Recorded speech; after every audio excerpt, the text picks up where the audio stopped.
สบายดีทุกคนมื้อนี้ข้อยจะพาไปเฮ็ด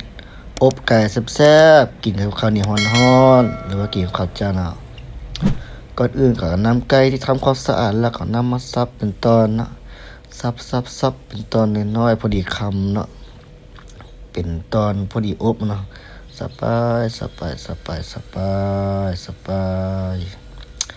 จากนั้นสับแล้วก็นำเครื่องเคียงมาสับเนาะหัวสิงไข่หมักเพชรหัวกระทอกกระเทียม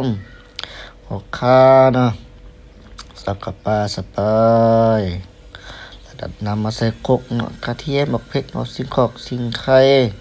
หัวขอกหัวข่าเกลือบักเผ็ดเป็นว่าตามครกเล็กครกเล็กครกเล็กเมื่อน้ำมันเดือดร้อนเรียบร้อยแล้วก็นำเครื่องเคียงที่ค่อยตามเมื่อกี้นี่มาพัดให้มันหอมนะ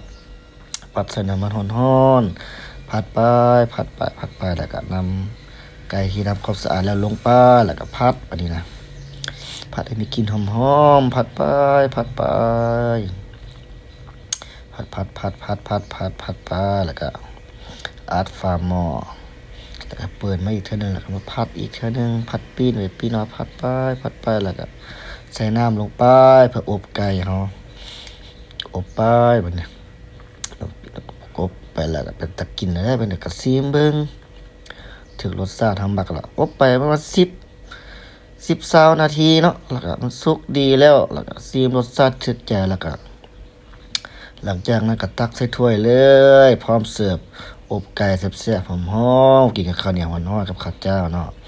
หวังว่าคลิปนี้จะเป็นประโยชน์เนาะสำหรับทุกท่านเนาะถ้าคลิปนี้เป็นประโยชน์ก็กดแชร์กดไลค์กดติดตามกดกระดิ่งแจ้งเตือน